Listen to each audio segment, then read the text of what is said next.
दोस्तों, कहा जाता है कि आज जैसी हमारी दुनिया है, देश है, सुपर पावर कंट्रीज है, इनके बनने के पीछे वर्ल्ड वॉर का बड़ा हाथ है। चाहे बात जापान की हो या अमेरिका की, आज दुनिया दो गुटों में बटी है। वो भी कहीं न कहीं वर्ल्ड वॉर की देन है। लेकिन पॉलिटिकल, आइडियल और इकोनॉमिकल चेंजेस के साथ साथ इन वॉर्स ने दुनिया के कई देशों को ऐसा जख्म दिया है जिससे धरती उभर नहीं पाई है।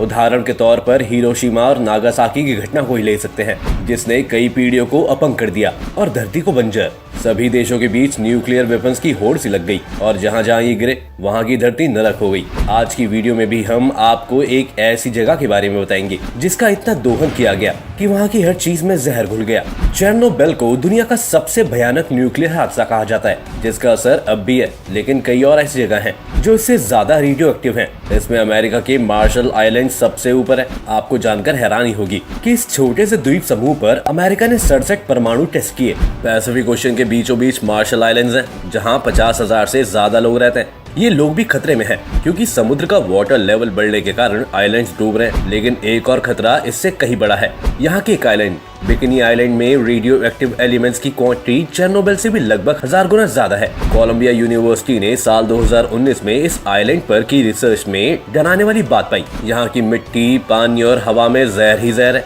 ये रेडियो एक्टिव जगह है जहाँ रहना खतरे से खाली नहीं। लेकिन ये हुआ कैसे कि सेकेंड वर्ल्ड वॉर के खत्म होने के बाद भी दुनिया में हलचल थी। सभी बड़े देश पूरी तैयारी में थे कि अगर दोबारा वॉर छिड़ी तो वे खुद को कैसे बचाएंगे। अमेरिका भी इस डर से अलग नहीं था। उसने साल 1946 में मार्शल आइलैंड्स के बिकनी आइलैंड पर परमाणु हथियारों की टेस्टिंग शुरू कर दी। इसे ऑपरेशन क्रॉसरोड्स नाम दिया गया। जापान से छिने इस आइलैंड पर अमेरिका ने न्यूक्लियर टेस्ट शुरू किया और वहाँ एक दो नहीं बल्कि पूरे 67 न्यूक्लियर वेपन आजमाए गए। ये हिरोशिमा विस्फोट से 1000 गुना से भी ज्यादा खतरनाक थे। यहाँ तक कि इसे दुनिया का सबसे जहरीला आइलैंड माना जाता है। इस दौरान अमेरिका ने खुद माना कि वो ज्यादा से ज्यादा टेस्ट करने के इरादे में है और इसमें उनके लोगों पर खतरा हो सकता है, इसलिए वो इन आइलैंड्स पर टेस्टिंग कर रहा है। मार्शल आइलैंड तब अमेरिकन एडमिनिस्ट्रेशन के अंडर आता था। असल में साल 1945 में दूसरे वर्ल्ड वॉर के खत्म होते हुए ही अमेरिका ने जापान के अंडर आते इस आइलैंड पर कब्जा कर लिया था। इस आइलैंड से उसे खास मतलब नहीं था। यहाँ किसी तरह का डेवलपमेंट वर्क चलाने की बजाय उसने यहाँ न्यूक्लियर टेस्ट करना शुरू कर दिया। साल 1946 से लेकर अगले 10 साल के भीतर यहाँ 67 न्यूक्लियर टेस्ट हुए। यहाँ तक कि दुनिया का पहला हाइड्रोजन बॉम्ब, जिसे आईवी माइक नाम दिया गया था, उसकी जांच भी यहीं हुई। इसके बाद कई हाइड्रोजन बम टेस्ट हुए। अगर 10 साल के भीतर हुए न्यूक्लियर टेस्ट को बराबर बांटा जाए तो मान सकते हैं कि इस आइलैंड पर इस पूरे दशक में लगभग 1.6 गुना हिरोशिमा ब्लास्ट रोज होता रहा। बता दें कि उस दौरान बिकनी आइलैंड पर जितने भी लोग रहते थे उन्हें वहां से उठाकर अमेरिका भेज दिया गया। बहुत से ऐसे लोग भी थे जो अपनी जगह छोड़कर जाने को राजी नहीं हुए। तब भी तत्कालीन अमेरिकी सरकार ने टेस्ट का अपना इरादा नहीं छोड़ा, बल्कि एक के बाद एक जांचें होती रही। मिट्टी जहरीली होने लगी और बहुत सी मौतें भी होने लगी। तब सेना ने लोगों को जबरदस्ती उठाकर रोजनलैप और एट्रिक आइलैंड्स पर भेज दिया। दुनिया भी तब अपनी परेशानियों में डूबी हुई थी। देश खुद को बचा रहे थे। ऐसे में किसी का ध्यान मार्शल आइलैंड पर मची जहरीली तबाही पर नहीं गया। यहाँ तक कि मार्शलीज ने यूनाइटेड नेशंस तक में अमेरिका के खिलाफ अपील की, लेकिन कोई सुनवाई नहीं हुई। वॉशिंगटन पोस्ट की एक लंबी रिपोर्ट कहती है कि मामले के दौरान आइलैंड के लोगों के लिए एक लाइन का इस्तेमाल हुआ, they are more like us than rats. अब आप उनकी हालत समझ ही सकते हैं। बता दें कि जब भी आइलैंड पर विस्फोट होता तो धूल धुएं का गुब्बार उठा। नीले काले रंग के गुब्बार उन सारे आइलैंड्स तक भी पहुंचा जहां लोग रहते थे। 3 ही दिनों के भीतर लोग स्किन और आंखों में तीखी जलन से परेशान होने लगे। बच्चों के सिर से बालों के गुच्छे निकलने लगे। उनके शरीर पर बड़े बड़े फफोले पड़ गए।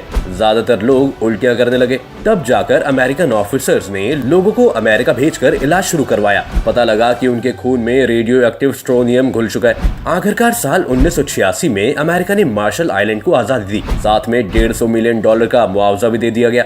इसके बाद यहाँ लोग बसने लगे। लेकिन बिकनी और रोजनलैप आइलैंड अभी भी खाली पड़े हैं। यहाँ की मिट्टी के बारे में साइंटिस्ट मानते हैं कि उसमें चेरनोबिल से 10,000 गुना ज्यादा रेडियो एक्टिव एलिमेंट्स हैं। इसमें प्लूटोनियम, यूरेनियम और स्ट्रोंटियम 90 शामिल है। इन आइलैंड्स के चलते यहाँ रहने वाले लोग ब्लड कैंसर और बोन कैंसर की चपेट में आ रहे हैं। कई रिपोर्ट्स के बाद भी इस पर कोई रिसर्च नहीं हुई कि वहाँ की आबादी में रेडियो एक्टिव चीजों से होने वाली बीमारियों की दर कितनी ज्यादा है। खुद US department of energy office of scientist and technical information ने इस पर स्टडी निकाली, लेकिन इसमें भी रेडिएशन रेट और खतरों पर बात नहीं की गई। अब हमने आपको इन आइलैंड्स के बारे में तो बता दिया कि ये खतरनाक है, लेकिन जिस चेर्नोबिल के बारे में हम बार बार जिक्र कर रहे थे वो घटना कैसे हुई थी ये भी जान लेते हैं। तो यूक्रेन की राजधानी कीव से 130 किलोमीटर उत्तर और पड़ोसी मुल्क बेलारूस से 20 किलोमीटर दक्षिण की ओर है। इससे लगभग 3 किलोमीटर दूर प्रिपियट शहर बसा हुआ है। यहाँ पर साल 1986 में करीब 50,000 लोग रहते थे। प्लांट से करीब 15 किलोमीटर दूर चेर्नोबिल कस्बा था, जहाँ पर करीब 12,000 लोग रहते थे। बाकी का हिस्सा खेती बाड़ी के लिए इस्तेमाल होता था या फिर जंगल था। तो UN scientific committee on effects of atomic radiation के मुताबिक 26 अप्रैल 1986 को Chernobyl nuclear plant routine maintenance check चल रही थी, तभी विस्फोट हुआ ये कि प्लांट ऑपरेटर किसी इलेक्ट्रिकल सिस्टम की जांच करना चाहते थे। इसके लिए उन्होंने जरूरी कंट्रोल सिस्टम को बंद कर दिया था, जो सेफ्टी रेगुलेशंस के खिलाफ है। इसकी वजह से रिएक्टर खतरनाक लेवल पर अनबैलेंस्ड हो गए। एक रिएक्टर बंद किया गया था ताकि सिक्योरिटी टेक्नोलॉजी टेस्टिंग की जा सके और इसी दौरान विस्फोट हो गया। चारों तरफ रेडियो एक्टिव मटीरियल, इक्विपमेंट के टुकड़े गिरे। प्लांट और उसके आसपास की इमारतों में आग लग गई। जहरीली गैसें और धूल निकलने लगी और लोग रेडियो एक्टिव रेडिएशंस और एलिमेंट्स के कांटेक्ट में आने लगे। साल 1986 की सुबह चेर्नोबिल न्यूक्लियर पावर प्लांट में जो एक्सप्लोजन हुआ, उस दुर्घटना में हजारों लोग प्रभावित हुए, जबकि सैकड़ों लोगों की मौत कुछ ही सालों के भीतर कैंसर से हुई। आनन फानन लगभग 30 लोगों की मौत हो गई। सिलसिला चलता रहा, लेकिन असल संख्या कभी पता नहीं लग सकी। ये तो रही इंसानों की वजह से जहरीली हुई जगह, लेकिन इस दुनिया में ऐसी भी जगह भी है जहाँ प्रकृति ने ही जहर फैला रखा है। ऐसी एक जगह है पॉइजनस गार्डन। ये ऐसी जगह है जिसे सबसे ज्यादा जहरीला माना जाता है। इतना ही नहीं, कहा जाता है कि यहाँ अगर कोई चला जाए और किसी पेड़ पौधे को छू ले या फिर किसी फूल की खुशबू सूंघ ले तो वो बेहोश हो जाता है। कई बार तो लोगों की मौत तक हो जाती है। लेकिन इन सब के बावजूद भी लोग यहाँ घूमने जाने का प्लान बनाते हैं और उस जगह पर घूम के आते हैं। ये गार्डन दुनिया का सबसे जहरीला है।